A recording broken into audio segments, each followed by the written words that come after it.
melhores do mundo. E uma exceção até, que a gente criou um critério um pouco depois, que até nos criticaram muitos, que nós convocamos o Marilson porque ele estava entre os 30 primeiros do mundo na maratona. As pessoas esquecem que o Marilson é o primeiro atleta não africano do mundo a estar no ranking de maratona.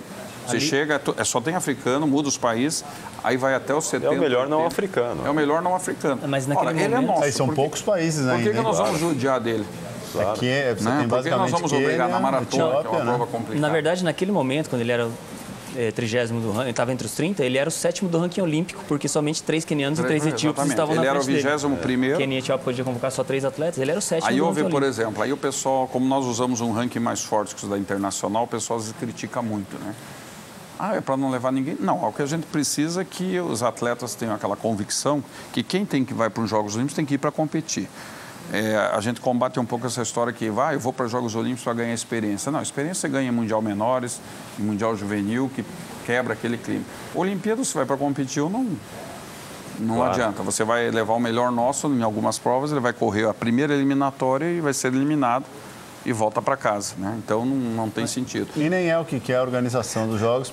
E a ideia é forçar um pouco a que eles se estimulem a treinar mais. E nós melhoramos essa média, nós usamos, e você viu a quantidade de atletas que estão obtendo os índices, inclusive em algumas provas, os arremessos, por exemplo, lançamentos, que não são provas que tradicionalmente nós tínhamos atletas, e aí a moçada... E que o índice é forte. É forte e o pessoal está fazendo isso. Aí. Quer dizer, o pessoal foi buscar a marca, então é porque tem potencial para isso. Né? Mas um fato, assim, até então o critério era pelo índice da IAAF sempre, e o critério mudou agora às vésperas da Olimpíada do Brasil. Não seria interessante incluir no critério que para essa Olimpíada atletas sub-23 fossem incluídos com índice B ou no caso com índice A ou com índice diferenciado? Não. Porque, na verdade, o COB até criou um projeto, ele está levando 16 atletas jovens, que não são da equipe olímpica, para Londres para viverem o clima da Olimpíada. Inclusive, vão ter 2 ou 3 do atletismo, mas a seleção ainda não terminou. Eles já anunciaram de alguns esportes, os do atletismo não. Porque o que ocorre? O Olimpíada é complicado, o número de vagas. Eu não posso pôr sem aquele índice. O Sub-23 não tem o índice, eu não vou inscrevê-lo. E a ideia é que eles têm que entender que quem está indo para a Olimpíada está indo para fazer resultado. Se ele quer fazer resultado no Rio, vai ter que treinar e fazer o resultado no Rio. E hoje a gente não tem... Muita gente acha, eu vejo aí muitos projetos, centros de treinamento. Eu vou fazer um centro de treinamento para descobrir um atleta para o Rio. Não, você pode descobrir para 2020. Ninguém vai fazer um atleta em 4 anos. Aliás, talvez nem em 8. Então o problema é que a própria preparação nossa já saiu um pouco atrasada. Porque se ganhou a sede da Olimpíada num país que não estava preparado para preparar a equipe para disputar uma Olimpíada. Nós vamos chegar bem em 2016, nós temos essa crença. Há uns estudos, inclusive, que normalmente o país em casa ele tem um handicap, quer dizer, o atleta rende mais em casa.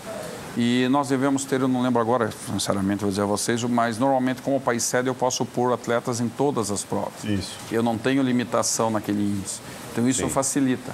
Eu posso pôr equipe completa e aí todos os atletas de todas as provas vão brigar. Com certeza, o nível de todas vai subir, porque todo mundo vai querer ser um atleta do Brasil competindo na Olimpíada no Brasil.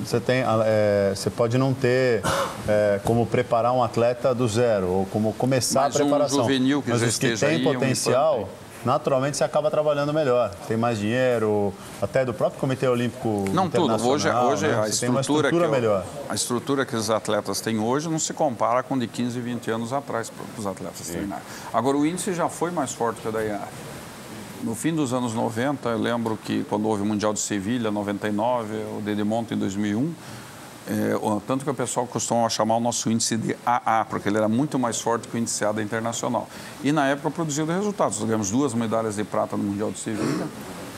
E foi quando apareceu aí o revezamento, né? Aí houve uma choradeira, se retornou, não, vamos usar os da Internacional. Aí já para Berlim, da IGU, já se utilizou um índice mais forte novamente. Porque terminava que você terminava com uma equipe muito grande, e aí é uma outra coisa. Você não tem muito recurso. Se você começar a dividir ele por muita gente, você não vai poder dar um apoio muito bom para os atletas. Você não tem, você vai chegar num limite. Se eu tiver um grupo menor, como é o caso desse grupo, por exemplo, nós estamos aí realizando programas de campos nacionais de treinamento internacionais há muito tempo. Então, todos os treinadores nos apresentaram, no ano passado, um plano de preparação para Londres, mesmo os que os atletas não estavam. Então, esses atletas já foram competir na Europa, treinaram no Brasil. O que o treinador de cada grupo de provas, que é aquele problema de nós termos vários esportes. Cada um, não dá para levar todo mundo para o mesmo lugar. Porque o local que serve para um não serve para o outro, então é individual. Mas toda essa programação foi feita, tanto com recursos nossos, dos nossos patrocínios, como do próprio Comitê Olímpico, que tem um fundo de reserva e liberou recursos adicionais para essa preparação. Então a gente nunca chegou nos Jogos Olímpicos com um suporte tão grande agora, maior que Beijing, inclusive. Que bom, isso é muito bom saber. A gente vai continuar a conversa. O papo está ótimo, a gente abordou vários assuntos, mas eu vou começar aqui o nosso noticiário. Eu confesso que eu tenho alguma dificuldade para... E isso é um preconceito, admito aqui, né? Para aceitar a volta desse... E o atleta pode simplesmente pagar pelo que fez e voltar normal, né? Aí a gente vê o Justin Gatlin, ele teve uma punição de 8 anos, que foi reduzida. Ele estaria suspenso ainda, porque a punição dele foi de 2006, né? E não poderia correr, e ele acaba de fazer 9,80 na seletiva americana, o cara já é campeão olímpico e tal, e vai para Londres como um candidato à medalha. E aí, por isso que eu estou admitindo aqui, a gente tem, eu adoro a Malrin, por exemplo, acho uma atleta sensacional, já foi punida, voltou da sua punição e ganhou um ouro olímpico. Eu respeito demais, mas é uma dificuldade em aceitar alguns resultados. No caso do Justin Gatlin, eu confesso que fico meio desconfiado, Cleberson. Correu 9,80 na seletiva americana, melhor resultado dele. E ganhou de Tyson Gay no confronto direto, que correu 9,86, né? O que a gente vê aqui da Diamond League, né? Os grandes nomes do atletismo, todo ano aqui na tela do Band Esportes. E eu não estava vendo o Justin Gatlin, né? Você sabe que até 2011, a Diamond League, ela não permitia que atletas que tiveram punição por doping participassem. E agora isso acabou, ao que me parece, porque... Não é a Diamond League. A Diamond League permite porque ela é da IAAF e a internacional cumpre regra. Existe um grupo de organizadores de meetings na Europa que não aceitam e não convidam nenhum atleta que tenha sido punido por doping. E alguns são grandes meetings europeus tradicionais. Os organizadores se reuniram e olha, quem foi pego por doping não compete nos nossos eventos. Porque como é uma competição quase particular, agora a Diamond League ele tem que aceitar, porque aí a chancela é da internacional, não tem como dizer que não vai aceitar. Mas até 2011, nenhuma etapa europeia da Diamond League aceitava. Nenhuma etapa europeia. E agora, esse ano, já vi listado, vários atletas estão listados nas próximas etapas. E foi realmente liberado. A própria 9,80 sim, para quem estava... Gatlin é o recado do cara, né? Falar, vocês me puniram, eu voltei, estou aqui. E não sei de que maneira, vocês vão ter que me pegar de novo, né? Se quiserem, porque não dá 9,80 para o cara que ficou esse tempo todo parado. Aliás, isso é uma dúvida que eu tenho quanto aos critérios da CBAT. Eu sei que os atletas que foram punidos por doping, eles fizeram exames. Fazem mais exames que os outros. Recentemente, né? E qual é a frequência que os atletas que estão fora de competição fazem exames antidoping, tirando esses atletas que estavam? Veja só, quem está entre os melhores do mundo, entre os 20 ou 30, eles fazem uma sequência muito grande de exames. Esses exames são feitos pela internacional e nós não somos avisados. Existe um formulário de whereabouts, um formulário de localização que o atleta preenche direto com a internacional. A gente só é copiado na troca de informações internacional. Então, quando ela resolve, alguém bate na casa dele, olha, hoje é dia de doping. E esse pessoal faz pelo menos quase um por mês. Então, uma sequência muito grande. Só que nós, como Federação do Brasil, eu não sei os melhores brasileiros que a internacional está testando. Ela contrata uma empresa para fazer isso e nós não somos avisados. E a CBAT não tem um setor que cuida disso, de fazer um... Não, nós temos uma agência nacional antidoping, mas isso, o que a IAAF faz, não. E os atletas não comunicam também? Não, se ele quiser nos avisar, ele avisa, mas é muito raro, eles também não falam nada. Nós temos um caso parecido, o Bruno Barros, que foi suspenso naquele grande escândalo nosso em 2009. Se você olhar o ano passado, ele correu uma competição, fez o Troféu Brasil, fez uma excelente marca no 200 e foi 7º do mundo em Daegu. Sexto. Sexto do mundo. E ele em Daegu, ele estava a 3ª competição do ano no Mundial. E agora, por isso que causou. Ele ficou como esses pré-convocados e esse ano ele praticamente não correu. Ele fez os 2 primeiros Grand Prix nossos, Belém e Fortaleza. Aí disse que sentiu a perna, pediu para retornar, ele não correu mais. Ele vai correr o Troféu Brasil aqui agora. A empresa contratada aqui no Brasil, vocês sabem qual é a empresa? Não. Por acaso eu sei quem foi, porque a oficial de controle de doping que eles contrataram trabalha para a nossa agência. Até porque nós somos os únicos formando esses oficiais de controle hoje, é a Confederação de Atletismo. Então, até hoje ela falou, não, Além da assim, a Malvin fez um controle na semana passada, ela falou para mim, Olha. pela IAF. Então, isso é muito constante. O próprio Bruno faz muito controle na Imprudente. Porque eles vão onde o atleta estiver, não interessa. De surpresa. De surpresa. E nós temos um sistema de... Se não for encontrado... Se ele informar um local e ele não estiver, o que vai acontecer? O oficial vai chegar lá e espera 1 hora. Aí diz que o atleta estava ausente. Se você juntar 3 falhas, elas podem se transformar num resultado positivo. A ausência de estar lá, porque você indica. Né? Você indica a hora e local. Porque você passa, olha, essa semana eu vou treinar, vou estar em São Paulo dia 27 ou dia 1º, porque eu estou competindo no Campeonato Nacional do Brasil. Então, você vai me encontrar no estádio tal. Você passa essa informação. Aí o cara vem e ele não está aqui. Esses são os atletas mais bem ranqueados no mundo, né? São entre os 30 primeiros. Todos os 30 primeiros têm que informar o local onde vai estar. Melhor e mais resultado, mais teste faz. Mais teste faz. Agora, nós tentamos fazer alguns fóruns de competição, que eles são extremamente complicados, porque você monta uma pessoa, tem que viajar, chegar lá, o atleta não está. Nós temos... nós recebemos... É caro o controle de doping, né? Ele é caro. E nós recebemos muitas denúncias.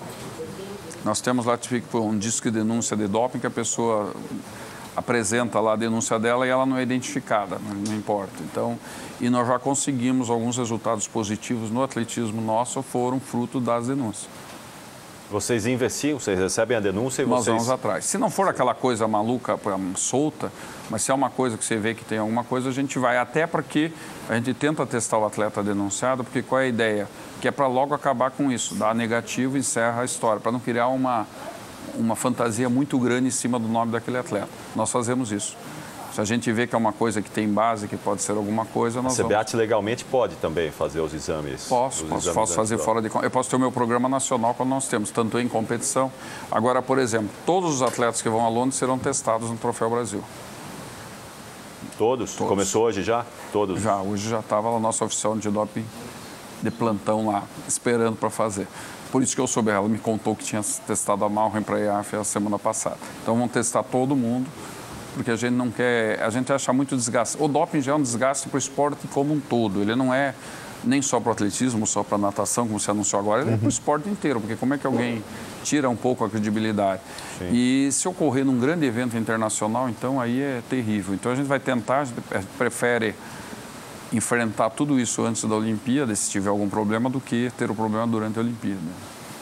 Trabalho muito importante, né, para preservação aí dos resultados e da saúde dos atletas também, né? Porque na ânsia por melhores resultados tem muita gente que exagera e se prejudica feio. Né? Se prejudica muito. Inclusive, esse é um dos itens do conceito de doping, né? É o que pode fazer mal para o atleta. Porque o que não faz mal, aí é suplementação, né? É alimentação. Não teria que constar numa lista de substâncias proibidas. Vamos voltar para o noticiário. Até vendo, né, essas duas entrevistas, fica com o coração partido, porque a Nonata, principalmente, nossa, fiquei emocionada. E a gente não sabe, a gente acha que a gente sabe o que eles passam, mas eu acho que a gente não sabe tudo. Né? Não, eles sofrem bastante para chegar ali, pode ter certeza, né? Mas está 1 minuto acima, mas o problema é que para baixar esse 1 minuto é uma luta muito grande, 1 minuto é muito tempo, né? Para baixar, às vezes, alguns segundos é uma luta uns centésimos nos 100 metros é uma luta terrível. Se você analisar, por exemplo, um atleta de 100 metros, você treina a vida toda para correr uma coisa que é em 10 segundos. Você conta até 10. Baixar 1 minuto é uma loucura. É uma loucura. Né? É uma loucura. Todo mundo fala isso. Todo mundo que corre, né? Fala que é um esforço enorme. A gente torce para todos eles. A gente está lá controlando e torcendo também. Né? A nossa vontade é que todos estivessem lá. Esse minuto representa um pouco mais, tá perto de 300 metros do índice. E esse índice não basta para ela chegar nem próximo da medalha, que ela chegaria ainda uma volta quase da medalha, mais 400 metros quase da medalha. Então é muita coisa. É muita coisa. E tem muito atleta nesse espaço. Tem muita gente. Mas o atleta sabe, né? Normalmente, porque... O limite dele. Até porque normalmente em longa distância já não estamos falando de meninada, né? Já é gente que batalhou muito para chegar aos melhores resultados e sabe qual é o lugar, o limite e o lugar que consegue ocupar dentro do cenário nacional e internacional, né? E a Cruz Nonato, 37 anos, se não me engano, 38 anos de idade, né? Ganhou o Pan-Americano no ano passado. Ela está na melhor fase da carreira dela, né? Pois é, e esse é o curioso, que o atletismo, pelo menos 10 anos para você atingir seu ápice. E ela começou muito tarde. Tem um histórico fantástico dentro do atletismo. Mas sempre e em agora fundo chegou. eles vão mais longe, né? Fundo e arremessadores também têm uma tendência de ter uma vida E acredito, maior, uma vida atlética maior do que nas outras. E eu acredito que o provas. próximo passo dela seja a maratona, né? Possivelmente ela parte agora para a maratona e acredito que ela ultrapasse os 40 anos correndo maratona muito bem. Quem sabe até... O melhor maratonista do Brasil em Pequim foi o Teles, não foi? Foi. Batendo 40? Não, foi o que terminou a prova, né? O que Teles terminou, mas os outros chegaram de ônibus. Ele já estava com Não, 38. foi melhor. Sim, Então sim. ele foi o melhor, né? Pertinho dos 40 já. Pertinho Já dos com 40. 38 ele estava em Pequim, né? Então ele Menino. estava perto dos Aí, ó. 40. É que, para muita gente, essa é a idade do ápice na maratona, né? 38, 36, 38 anos é quando o sujeito está atingindo o ápice O próprio mesmo. Vanderlei ganhou a medalha depois dos 35. Depois dos 35. Depois dos 35. O italiano que venceu a maratona de Pequim também tinha mais de 35. Também tinha mais de 35. O Baldini e o outro italiano que venceu, se não me engano, 84, 80, Também 84, também tinha mais de 35. Normalmente eles são acima dele. Então o Marilson ainda pode fazer mais? O Marilson tem mais uma Olimpíada ainda, certo? Tem mais Marilson no Rio, a Rio de projeção é dele estar no Rio Tá no Rio tinindo, né? tinindo. Talvez E o seja o Solonei, ápice. que está vindo aí agora, também está Também. no Rio de Janeiro numa condição espetacular. Né? Espetacular. É O outro Solonei tá com- outro com uma trajetória totalmente diferente se você for comparar com atletas americanos, por exemplo, sim, né, que não vão para a tem. escola, fazem a base de atletismo e tal. Era Surgiu, super né? tarde, né? Adulto praticamente vai passar pro atletismo e chegar às marcas que chegou é de impressionar mesmo, né? Não. E o Marilson tem um histórico também, né? Muito longo, né? Desde menores, juvenis, ele foi campeão de tudo. Depois ele ganhou, foi bicampeão da Universiade, Da universidade. em meia maratona, né? Que é o Campeonato Mundial Universitário. 2 maratonas de Nova York. E tem 2:06 como melhor resultado. Então é respeitável, né? É. E ainda tem aonde melhorar aí até 2016. 2016. O que me impressiona é que ele tem muitos anos de bons resultados, né? Lógico que tem o trabalho todo que é feito, né, pelo Adalto, Pelo um Adalto, trabalho exato. de muita qualidade. Mas normalmente o cara consegue atingir esses grandes resultados em algum momento da carreira, mas manter é muito difícil.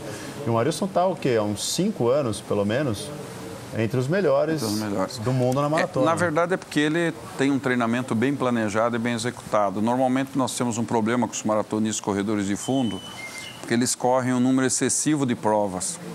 Porque a corrida de rua tem sempre uma premiação financeira que atrai, então atletas começam a correr todo final de semana e isso não é bom para o atleta que pretende um resultado a longo prazo. Quer dizer, você tem que programar quantas provas eu vou fazer esse ano, o que cada prova dessa conta dentro do meu treinamento, né, Exatamente. Kleber? Então, se vocês observarem, o Marilson corre muito pouco essas provas de rua. Vocês não veem ele toda hora correndo, porque é justamente... E graças a isso ele consegue essa evolução de resultado e se manter bem esse tempo. Essa frequência de um excesso de provas, ela termina prejudicando muitos atletas e nós já tivemos bons atletas que se perderam um pouco, quer dizer, não houve uma evolução maior por conta disso. E aí tem até essa discussão, né? Quer dizer, essa explosão que nós tivemos das corridas de rua aqui, No Brasil é ela é fantástica. importante porque ela coloca muita gente para sair do sedentarismo, fazer uma atividade, mas para o alto rendimento ela acaba sendo um problema, né? Porque esses Porque atletas... não tem uma remuneração boa para o Exatamente, atleta. então, e aí porque ele esses precisa buscar atletas isso. vão atrás de 400, 500 reais todo Exatamente. domingo ali, não é? Porque precisam desse dinheiro para sobreviver e não tem um plano verdadeiro de carreira para essa gente. Quer dizer, eles poderiam estar fazendo uma carreira internacional espetacular. E aí né? tem o outro agravante que as provas de fundo na pista, 5 e 10 mil, normalmente a competição de pista não tem, salvo os grandes prêmios internacionais, não tem premiação em dinheiro, né? O pessoal vai para a rua. Vai para a rua porque ali você consegue mais visibilidade, tem mais patrocínio e o prêmio ainda. Mas o ideal Só é pra você gente- vir da pista, não é, Kleberson? Fazer o trabalho todo de pista, né? Ter uma base na pista para depois fazer essa transição para as provas de fundo na rua, Por né? incrível que pareça, os melhores corredores de 10 mil vêm de provas de velocidade. Eles são excelentes velocistas, porque os atletas têm uma chegada muito forte. E o que define hoje em dia a prova dos 10 mil são as 2 últimas voltas, duas né? O últimas último voltas, quilômetro, exatamente. as 2 últimas voltas, às vezes os últimos 400. Hoje mesmo, o próprio britânico Mohamed Farah, venceu a prova com 53 segundos nos últimos 400, né? A prova foi muito fraca, ele conseguiu dominar com ritmo tranquilo, 13,29, ele que tem 12,56 nessa temporada, ele conseguiu fazer uma prova muito tranquila, mas por incrível que pareça, os atletas que vêm da pista acabam se dando melhor por ter uma base também técnica, né? Não só não é só a rua correr, não permite correr, tanta base não, técnica, permite apenas uma base de volume. Bom, infelizmente o nosso tempo acabou. Eu ia perguntar se vocês concordam com esses dois novos integrantes do Hall da Fama, o tal de Sebastian Cohen e o tal de Sergei Bubka. Eu não sei se eles merecem. Sei lá, né? Estou brincando, dois grandes craques do atletismo mundial. Quero agradecer muito a visita do Ricardo Capriotti aqui ao Magazine. Trabalho agora na Rádio Bandeirantes. Rádio Bandeirantes, estou indo para lá já, hein? Já daqui a pouquinho tem o Corinthians. Valeu. Né? Já. Obrigado, Patrick. Prazer estar aqui com o Martinho, com o Kleberson e com a Renata também. Amanhã estarei de volta às 11 da noite no Band Esportes News. Isso aí. Kleberson e Amada, muito obrigado. Valeu, Kleberson. Obrigado, Patrick, Sempre mais uma vez pelo convite. Viu? Esperamos aí. Essa semana tem muito ainda europeu de atletismo, a semana toda, até domingo, todos os dias. Muito bom. E agradeço também ao Martinho Nobre dos Santos, que é superintendente técnico, eu olhei para ver se era superintendente ou supervisor. Superintendente técnico da Confederação Brasileira de Atletismo. Obrigado, Martinho. Não por nada, e também para mim foi um prazer grande. Estamos à disposição de vocês. Temos Troféu Brasil até domingo e, se Deus quiser, segunda-feira a equipe olímpica fechada. Anunciada. Não fechada ainda, porque os revezamentos, como tem um sistema de convite, serão anunciados terça-feira. Então, terça-feira, nós vamos saber oficialmente que os revezamentos nossos estão lá. Mas segunda-feira, os nomes estão aí. Que horas começa amanhã? 9 horas da manhã, pela manhã, e à tarde, a partir das 14. Legal. Muito bom. Então, se você estiver em São Paulo, né, dê uma passada, você vai curtir atletismo do melhor nível aqui do Brasil. Rápida parada e a gente volta já com o encerramento do Magazine, as últimas notícias desta quarta.